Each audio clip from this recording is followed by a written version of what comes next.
It's the Sports Peninsula podcast. Coming up, we're previewing the upcoming NHL Draft, where the Detroit Red Wings will pick 9th and 17th overall in Nashville on Wednesday, June 28th through Thursday, June 29th. The Red Wings, again, were unable to conjure up any draft lottery luck, but they did not slip back. So we'll look at who might be available and give our thoughts next. Now, here is your Sports Peninsula team.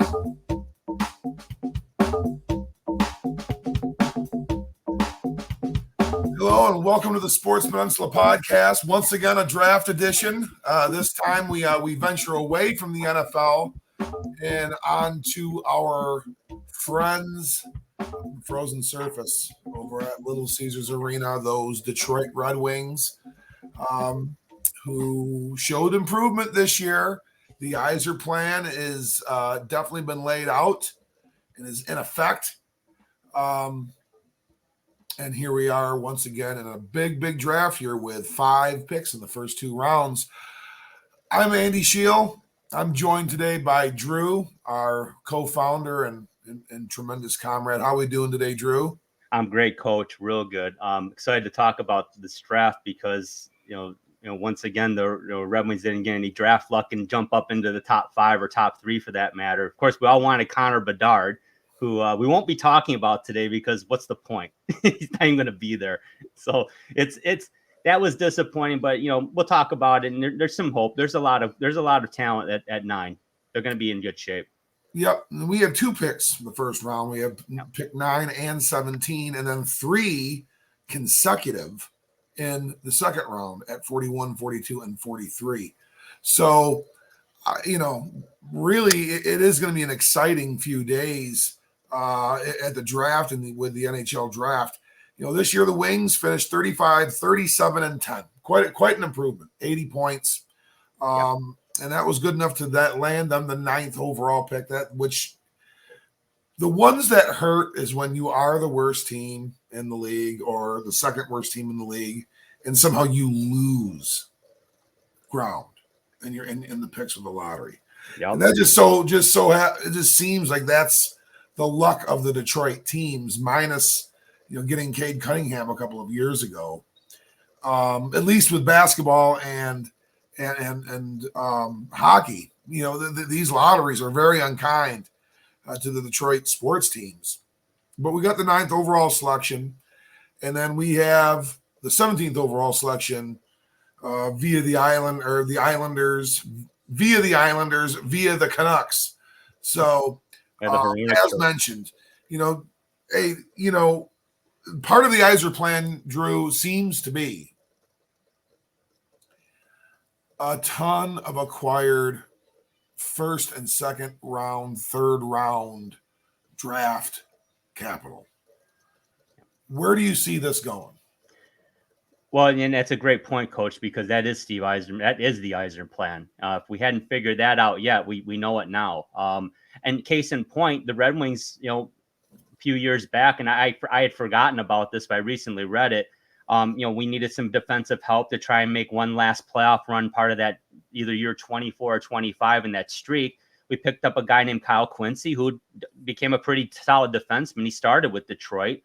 They had traded him and things had gone well for him. They brought him back for a playoff push, and they gave up a draft pick for him. That first round pick ended up being a guy named Vasilevsky, I believe. Yes, he's pretty good. So, and that wasn't like a top 10 pick. So I always scoff at the people that say, well, Ken Holland never had a top 10 pick. Oh, he had one. I don't want to hear it. I don't want to hear it because you gotta land some gold somewhere. So I don't know. And Ken Holland, Hall of Fame general manager, he's great, but I don't know if it was a situation where he had his view and maybe didn't take everything the scouts said into account, or maybe he trusted his scouts too much. I don't know. I wasn't in the room all those years. We'll never know. But the Red Wings, since Steve Yzerman has taken over, have been markedly better at the draft table than with Ken Holland. Case in point, Mo Sider. We could say Lucas Raymond, but the Red Wings unless there was some really hard luck in the draft that year in the lottery, they still picked 4th that year and got a very good player. You got to have the eye for talent, and we got to trust Stevie Yzerman. So far, it's been beneficial. Sider, Raymond, Edmondson come to mind right away. You're going to be hearing other names too. Marco Casper, of course, we know about him, another Yzerman pick. Sebastian Cosa, another Yzerman pick. Andreas Lombardi. We're hearing about him now all of a sudden. That was not a first-round pick, by the way, folks. So, again, let's trust the Yzer plan, like you said, Coach. But there's some exciting talent here. It's a gut punch every time you miss out on a Connor Bedard or a Fantilli. I mean, you knew those guys were going to be 1 and 2, and now it seems like it's shaking out that Leo Carlsson's the likely number 3 pick in this draft. So seeing the top 3 picks really kind of fall in the line right now, then it becomes kind of a bit of a shell game, so to speak, on who do you like. So we'll talk about a lot of those guys.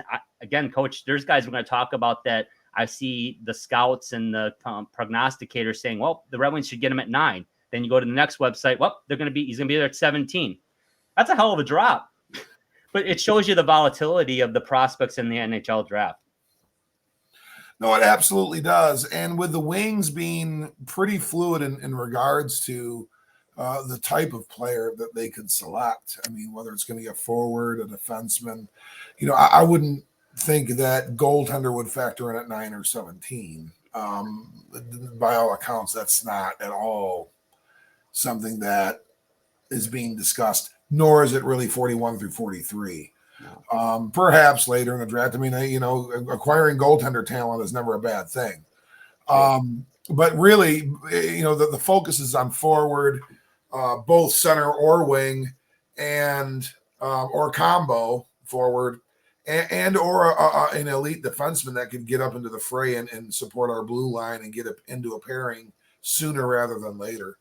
Our first prospect that we want to kind of highlight here, Drew, is an individual that would be probably at the higher end of the ceiling at the 9th or 17th pick. This is a guy that has been seen, earlier in the lottery, before, and is, in some draft models drafted before the 9th pick, and that's Dalibor Dvorsky. Yeah, really nice player. A Slovakian-born player, still 17 years old, 6'1", 201 pounds, so he's got a solid frame on him already. Drew, what are your thoughts on Dvorsky? Well, I love his size. To be a 17, to have that kind of size, I mean, that's a kid that could possibly add another 10, 15 pounds of muscle on his frame, Coach, before you see him. So that's intriguing. Definitely like his he's a scorer, and he's tremendous as well. I mean, his skill set is very high. He's very good on the puck. That kind of size at that age, he's going to be a dominant puck handler and puck pursuer. So what you really want to look at is, can he add that extra 10 or 15 pounds? Because I'll be honest with you, we all know every league embellishes the height and weight. Now in the NFL, you can't hide from it. They measure it to the 10th of a pound and 10th of an inch in height. So you can't hide from it there. But in hockey, oh my gosh, it's still, I know they have a combine now, but there's still guys, they're listed at some ridiculous heights and weights. But he is legitimately this size. So I like him a lot. Very competitive, and you got to play a two-way game, a 200-foot game in the NHL if you're going to be a Red Wing. Quite frankly, you should be doing that regardless, unless your name's McDavid, and even Connor McDavid will back check. He's gonna be a pest because he's so fast. You've got to play a 200-foot game. You have to, and that's what you got to like about Dvorsky right now. He's that kind of player. So yeah, I like him there. I don't know. Again, it's like, well, the Red Wings take him. Well, yeah, they could. I just don't know who's going to be available at 9. Will he be the best available prospect on their board at that point? Will he even be there? It's such a crapshoot, like you said, Coach. And I like him a lot, though. I think if Red Wing fans, if this was the name announced, I think we'd be pretty happy. Yeah, I think, to me, just watching some of the little bit that I was able to kind of mine on YouTube and things, he reminds me of what, if we were to get Dalibor Dvorsky here, is like the reboot of Andreas Athanasiou. That's what he can kind of look like a little bit. At least that's what he looked like in his Allsvenskan days and his Slovakian junior days and Slovakian team days.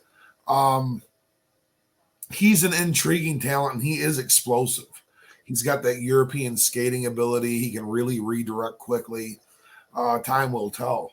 Well, let's take a look a little bit down the pike yet at another forward, North American forward by the name of Colby Barlow out of Owen Sound in the OHL. 6'1", 194-pound, 18-year-old, a little closer to home.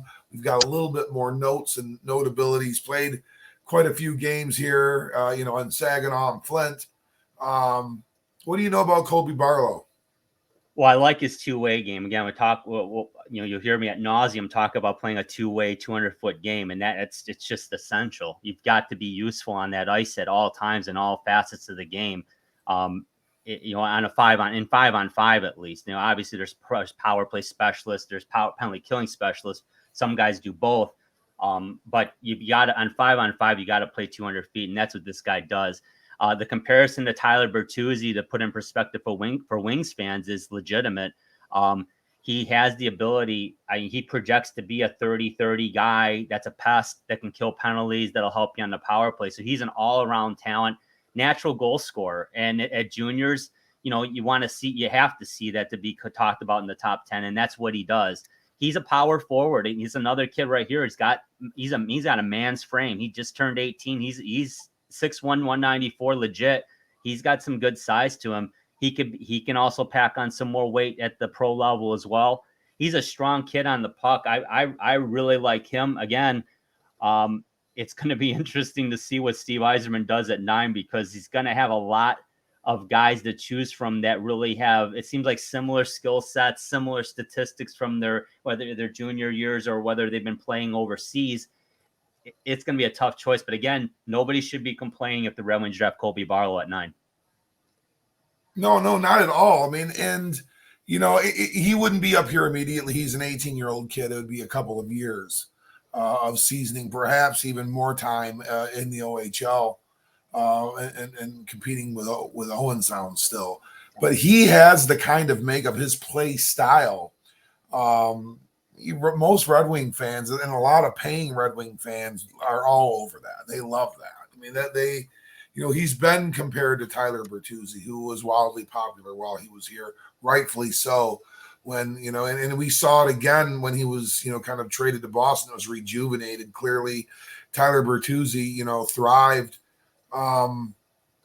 with a new change of scenery. And, he showed that once again.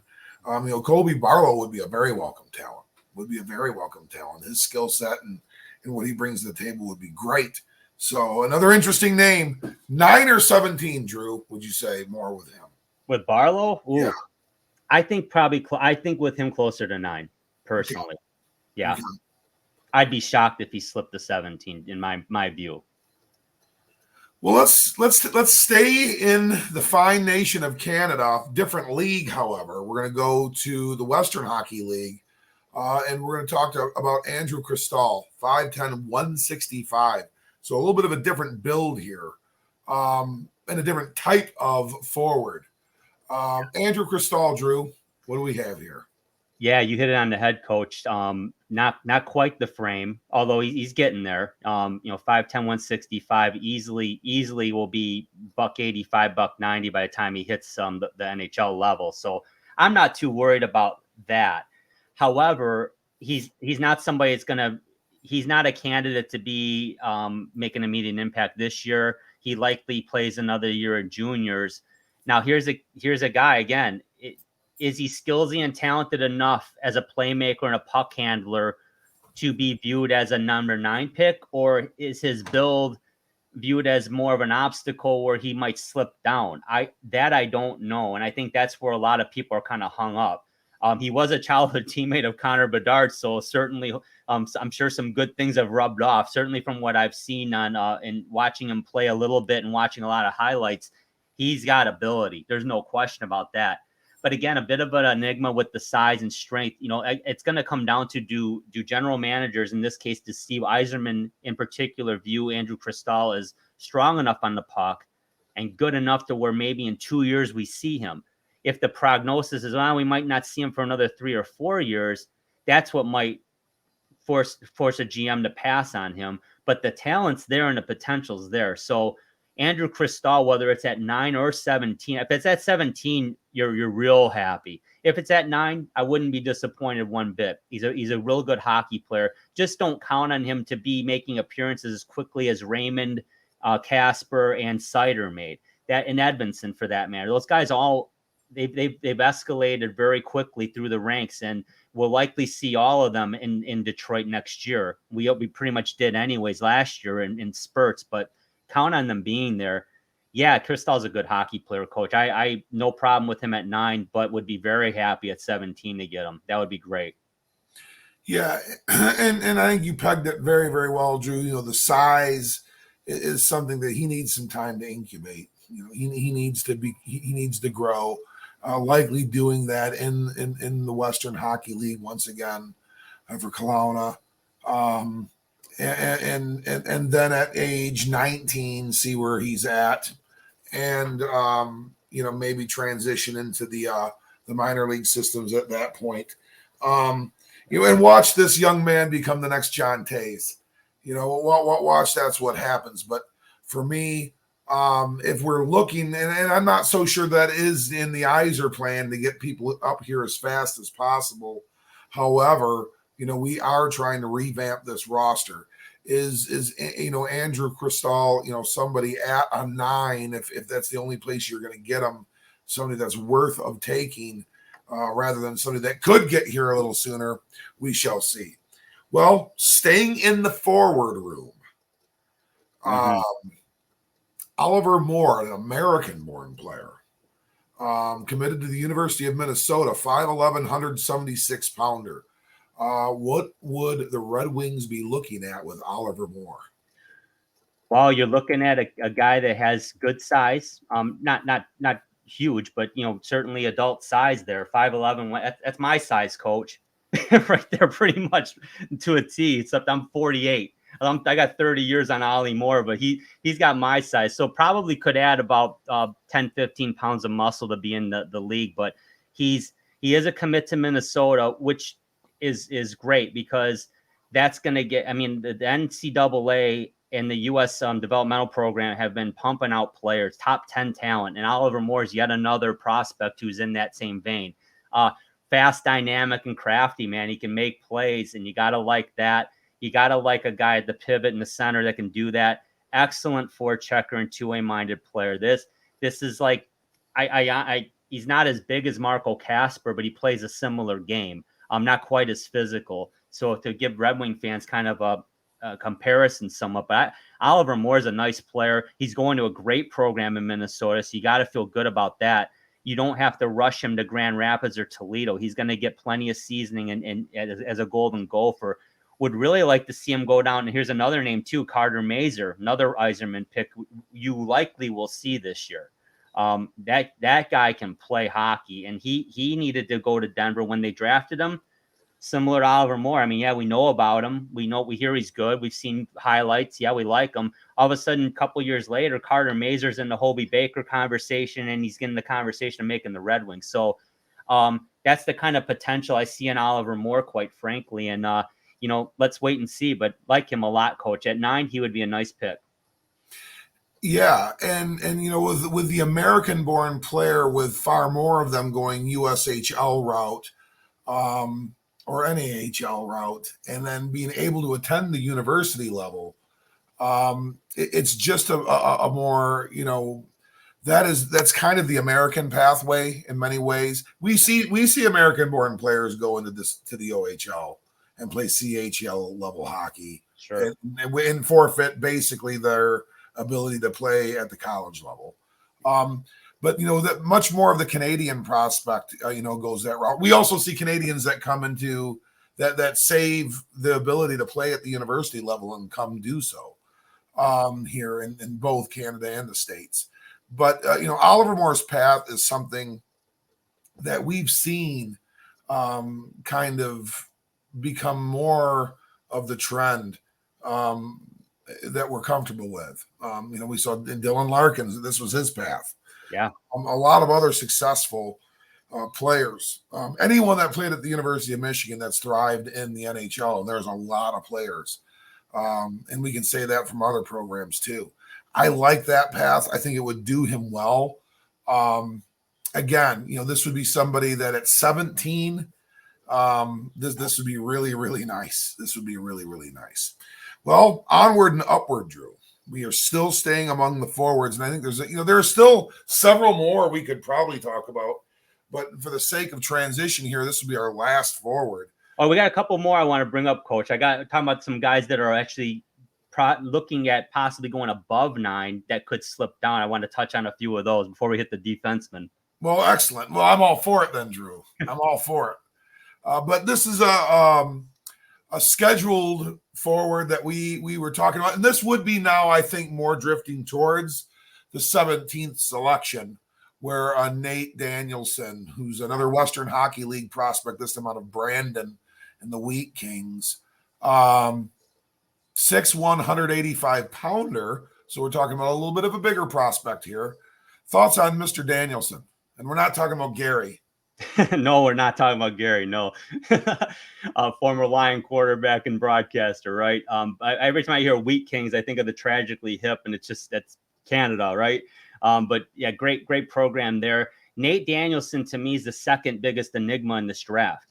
We'll talk about the number one enigma in this draft very shortly. One of my surprises I want to bring up, but Nate Danielson is a guy I've seen projected literally at 9 and at 17 by various publications. So it's like, well, I know we talked about that a little bit earlier with some of the Dvorsky too, but Danielson's he's got good size. He's 6'1", 185. He's 18.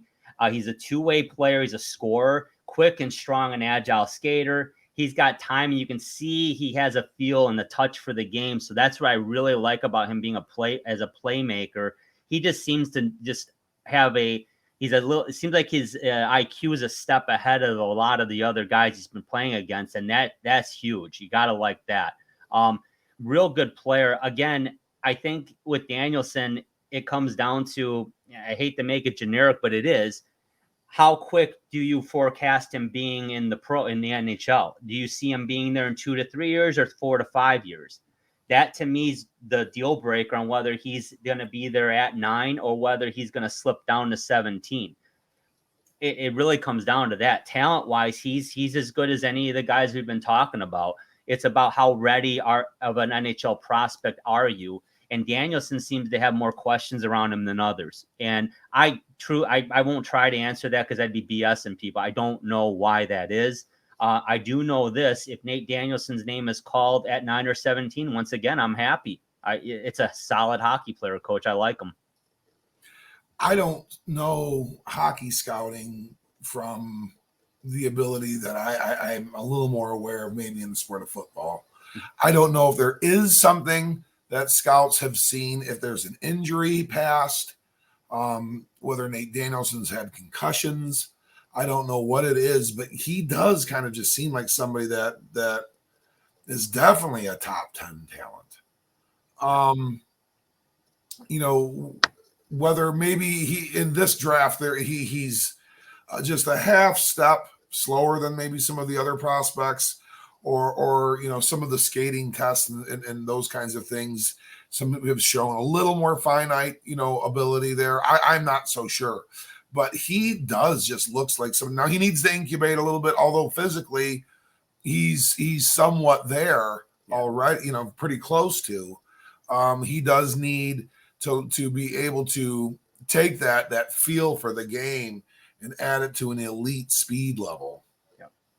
One of which he is going to need some time to season himself with. But I really do like, from just what you see, it's like if this guy was like at 9, I mean, I know all the talk was 17 and a lot of the stuff that I read, but you look at, you would take this guy at 9 almost at times too. So, yeah, absolutely. Another intriguing talent. Well, Drew, you brought up some other names, and I have a feeling I know where you're going route with. I wanted to kind of see, there always are dark horses, and in things that fall into your lap. Penei Sewell fell into our lap. Yeah. With the Lions. Calvin Johnson fell into our lap. Calvin Johnson fell into our lap with the Lions. This can happen, to us. Justin Verlander fell into our lap with the Tigers. He was supposed to go a little higher. And, that can happen in hockey too. What are some names, Drew, you're thinking of? Yeah, so here's the number one enigma in this draft, right? Matvei Michkov out of the KHL, St. Petersburg. This is a guy. Now, here's where I talk about weight and height, right? I've seen him listed at 145. I've seen him listed at 170. I'll give him the benefit of the doubt that he's at 170. He's 18, he's 5'10", 170. Here's the bottom line, Coach. Michkov, talent-wise, should be being talked about number 3, and he could go at number 3. Although I think it'll be Leo Carlson. I think we both agree on that out of Sweden. But Michkov, talent-wise, is absolutely in that conversation. Bedard and Fantilli are locked in pretty much, but this guy is super, super talented. Puck skills, intelligence, they're off the charts. And the thing is, it seems like throughout his in reading a lot of scouting reports, it seems like for whatever reason, I got to think it's size, because it's not skill. It's got to be the lack of size, where he's not really counted on, and yet he impresses and becomes elite at every level he's played at, including the KHL, which is a very high level of hockey. That's pro hockey right there. Here's the issue. Other than the size, he's under contract with the KHL through the 25-26 season. So right now you likely won't see him until the 26-27 season. We're coming into the 23-24 year. So he's guaranteed 3 years out. Now, is that a huge concern? Well, everyone we've talked about, Coach, I don't think we've mentioned one guy at 9 that would be ready to go in under 3 years. I don't see a Dylan Larkin here per se that does a one and done in college and joins the team. It could happen. I'm not saying it won't, but it's not likely. This guy isn't going to immediately get on an NHL team and play the first year he's eligible. But unfortunately, that won't be till the 26-27 season. So will that scare away the teams between 3 and 8? I don't know. To be honest with you, I would say it shouldn't.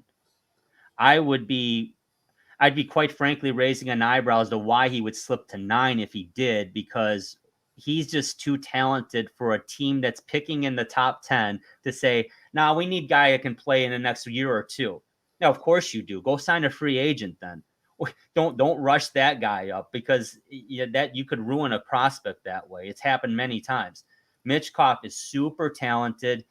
Is he likely going to be at 9? No, probably not. But there is a chance he could slip, and those are the reasons why. It's not an attitude issue. It's not that he gets in trouble off the ice. It's not that. It's his lack of size, whether that's perceived or not. Obviously, the volatility with Russia right now is playing a factor in this too. We can't go unstated. I mean, right now, I think what else is scaring teams is that, well, what the hell is going to happen in the next 3 years? Maybe we don't ever see this guy. Now we're going back to the 80s again, where the Red Wings drafted, guys like Vladimir Konstantinov and Pavel Datsyuk in late rounds because they're, Sergei Fedorov. Well, there's not going to see this guy. Well, they did. There shouldn't be that level of concern, but let's face it, it's volatile in the world right now, and Russia's a big part of it. So that you got to be concerned about that. That's why I bring him up, Coach, but he's talented. Yeah. The red flags, number one, I think you hit the number one, and that starts with size. I mean, there's a big difference between 140 and 170. Yeah. Big difference. And okay, over the course of the 3 years, we would have some ability to help him get that more towards 170. 2, yes, he's not able to come here, likely, for several years. That being through his contract with SKA. 3, yes, it has nothing to do with him being Russian. It's from a standpoint of diplomacy at this point in time. Would they, restrict his ability to come to North America? It's not like it was at the end of the Cold War, where we were smuggling players across. We talked about Peter Klima last night. Sergei Fedorov taking a horrible penalty just so that we could sneak him out the back door of the locker room of the arena that he was playing in to get him here into the United States, basically defecting. And he is a general manager and running a team in the KHL now. He's back. Yeah, so, exactly. We're not talking about that era. That's not the concern. But you don't need any hangups when you're talking about, a would-be, big time talent. So very much a wild card. Do you have anybody else, Drew? Sure do, Coach. And these are guys that, if Michkov does get taken higher up, they could slide to 9. Ryan Leonard comes to mind right away. He's a Boston College commit out of the U.S. developmental program as well. Real good. He can play all 4 positions. But he's 5'11", 181. He's 18. Like I say, he's going to BC.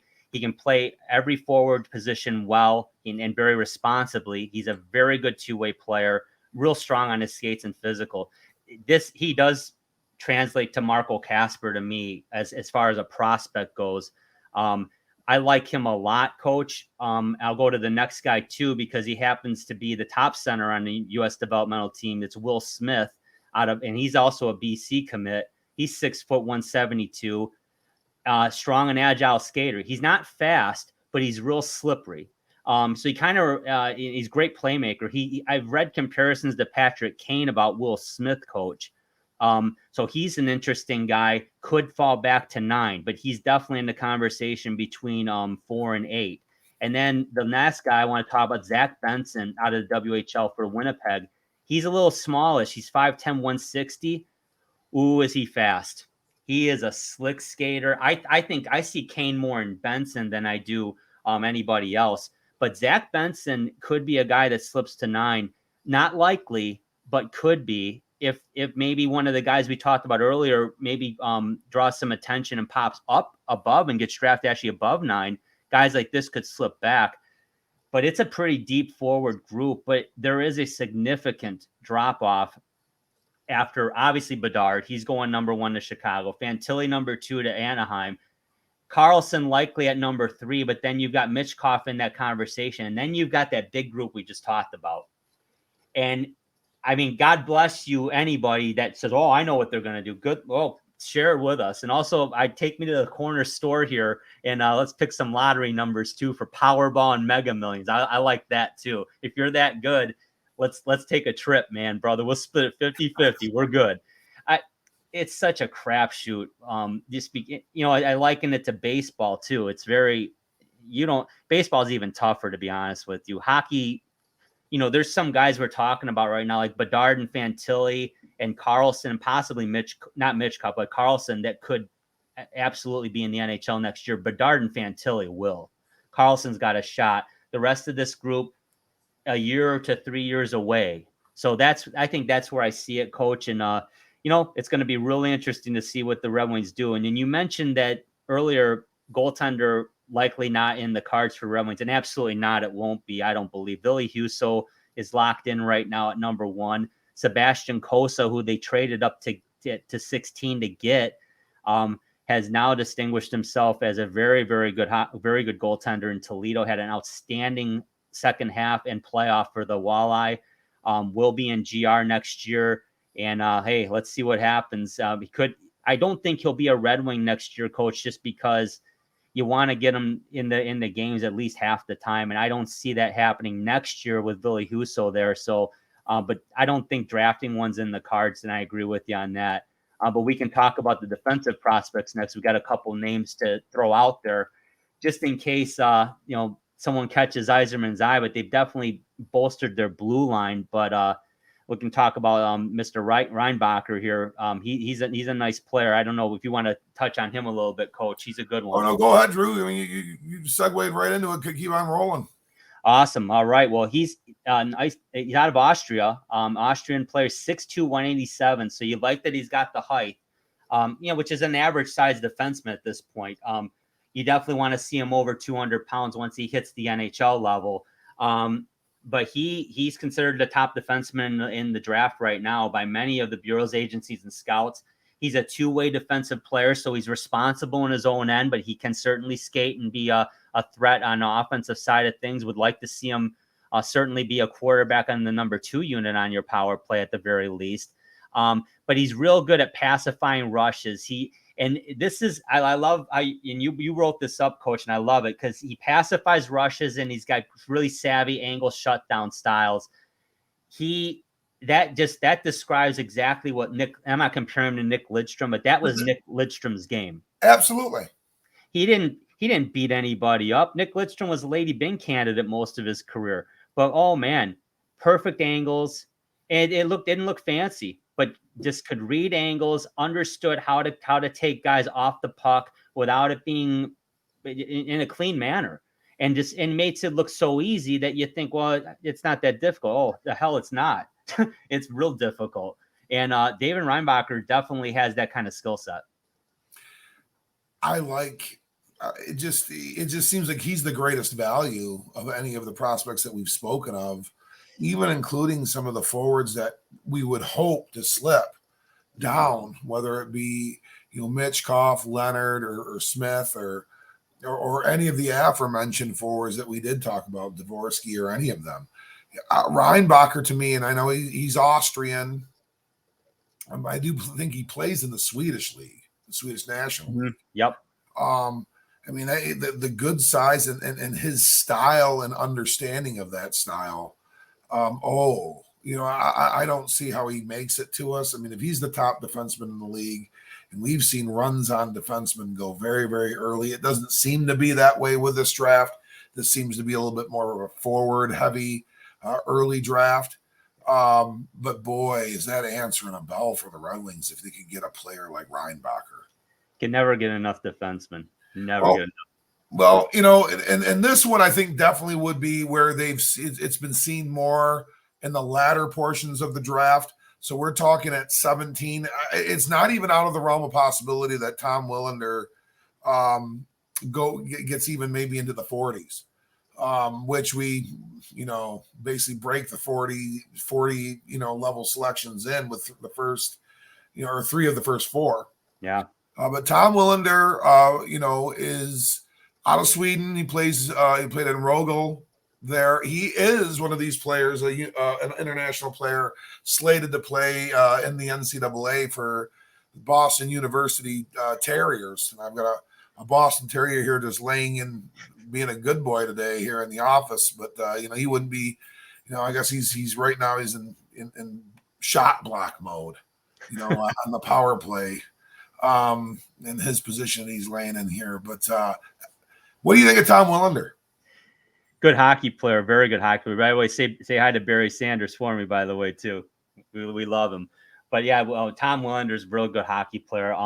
Excellent passer. And you got to like that. That's a critical skill to have as a defenseman, to be able to make that first pass out of the zone, a good, safe pass out of the zone. And that's what he does well. Another one of those guys that reduces pressure, takes angles well. You got to like that. That's a calming influence on the ice. To me, that's a guy that can reset the tempo at his will. And you got to like that.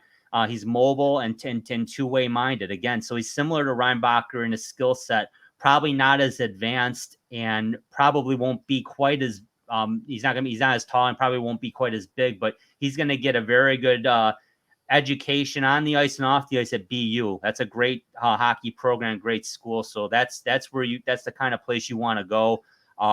Wouldn't shock me at all if we hear about him in a couple of years becoming one of the top prospects in someone's pipeline. Could be the Red Wings. I don't know. But I think this would be more at 17 or even lower in this regard. But he's a real good one. Although if somebody, someone might see the value in him and maybe take a chance on him before 17. I don't know. But it wouldn't be a huge risk. But he's a good prospect. He's a solid player, Coach. Yeah, I'm intrigued by his skill ability. He's vetted. Because, we have Nick that goes over there quite a bit. And if there's anybody that's going to vet out and analyze and evaluate a Swedish-born defenseman, Nick Lidstrom is a pretty good set of eyes to put on that player. I hope he's been looking at Reinbacher because he's intriguing. And I think that again, I'm sure he has. But, with Willander, you know, he has a lot of that skill set that we've just seen thrive in the league, you know, out of Swedish defensemen, you know, European-born defensemen, but specifically the Swedish. And, you know, players just are excellent two-way defensemen and are smooth skaters and transition so well. So, you know, that would be intriguing too. It's exciting. It's exciting that we have, you know, these, you know, 5 selections in the first 2 rounds this year. Last year, it was very, very similar. I know, and this is going on for years. We have, it's going to be like this next year. Steve Yzerman has acquired an immense amount of draft capital, continues to do so, and keeps cycling it forward to where we're going to have a wealthy system once again with talent. It's evident that's improved. It's evident that it's improved, and the seasoning of some now veteran players. Dylan Larkin's a veteran. Yeah, you know, he is not, you know, brand new. You know, Joe Veleno, you know, really next year it's fair to say he's a veteran. You know, yeah, Coach, I want to share something with the audience too, because I know a lot of folks were disappointed. I mean, the Red Wings didn't slip back in this lottery like they have in the past, but they didn't gain any ground. And to pick 9 isn't a sexy pick. But if we look at, and I'll just mention some names here. One comes to mind, Michael Rasmussen in 2017. I think Red Wing fans should know who he is. He's a pretty good in his absence hurt them pretty badly last year.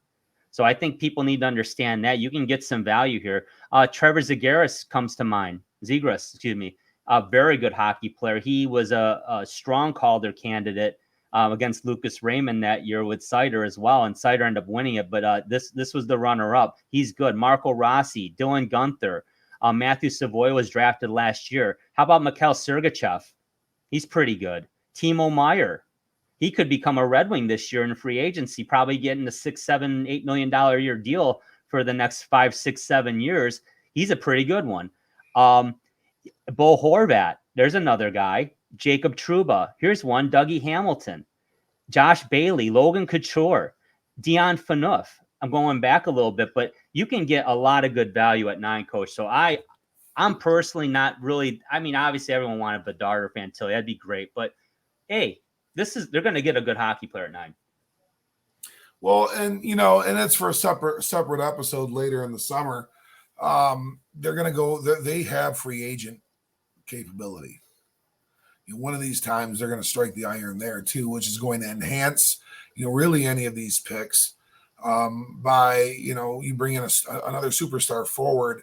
That forward then now pairs differently and can either come up earlier because he can, you know, incubate a little bit more on the 4th or 3rd line, or because I know like there's some talk of being able to bring some people in, maybe get Andrew Kopp out on the 3rd line where, you know, he has thrived throughout his career.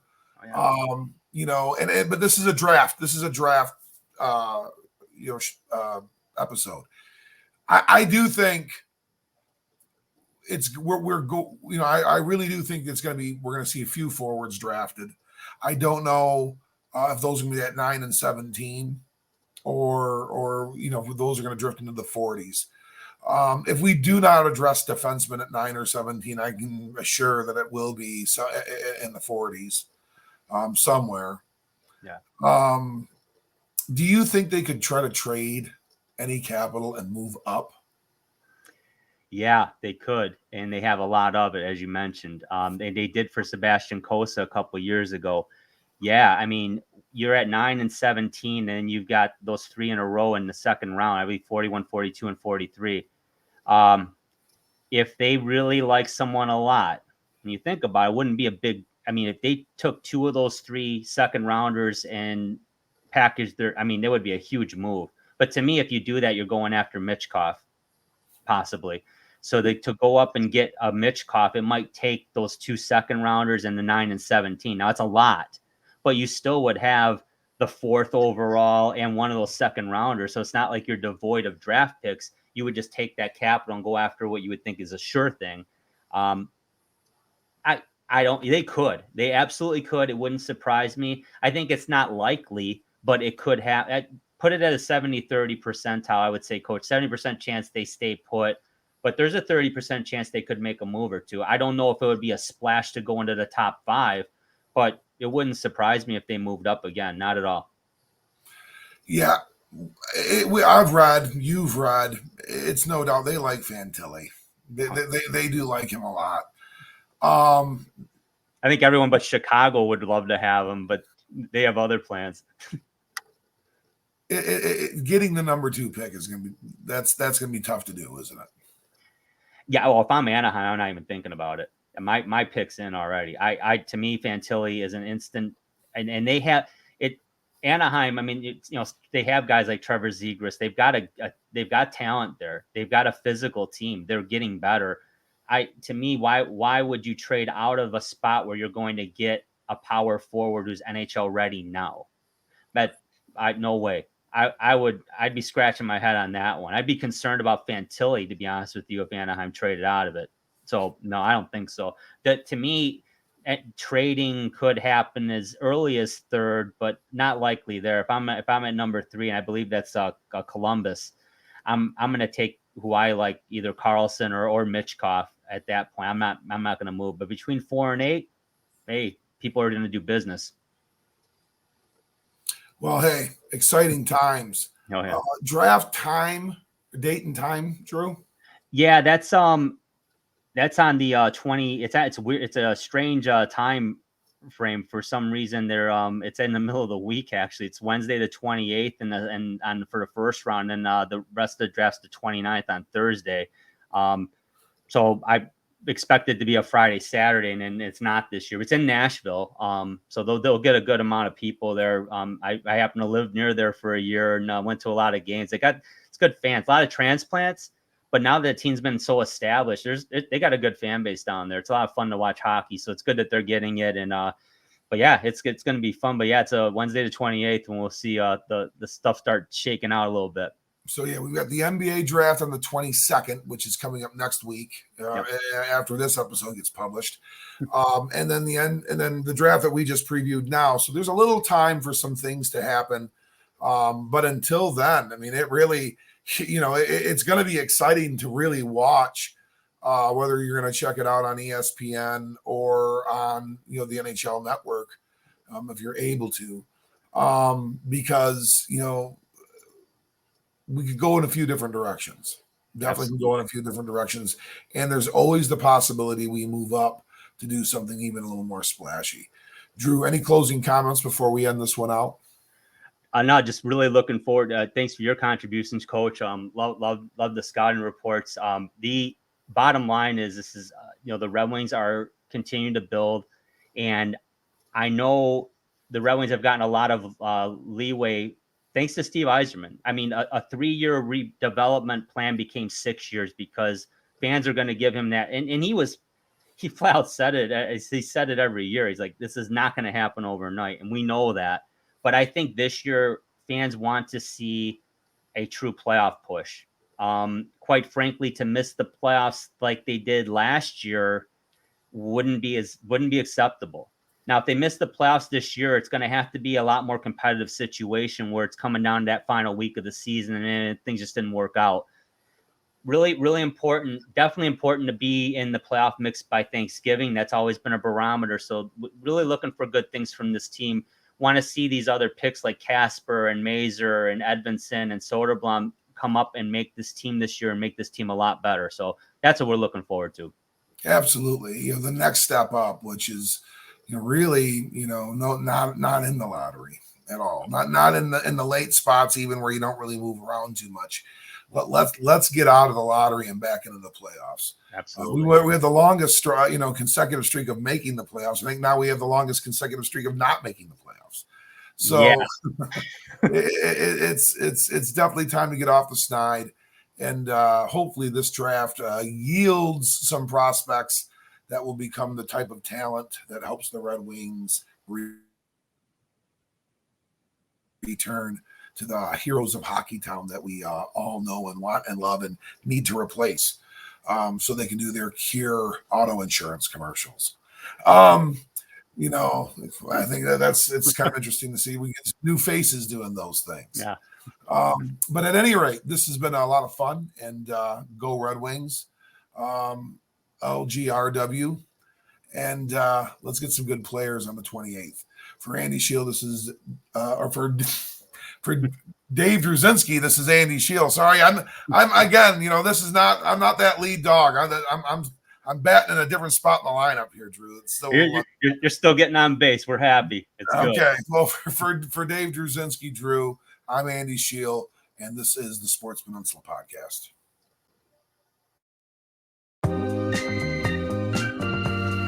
This has been the Sports Peninsula Podcast. To subscribe to the podcast, simply click the subscribe button on our YouTube channel's homepage and give us a like. You can also follow our audio podcast on multiple platforms, including Apple Podcast, Amazon Music, and Google Podcasts, just to name a few. Give us a follow on Twitter. Our handle is @SportsPPodcast to check out our latest releases. Thank you again for watching and listening. Remember, when you want to hear about sports in the great state of Michigan, there is only one Sports Peninsula Podcast.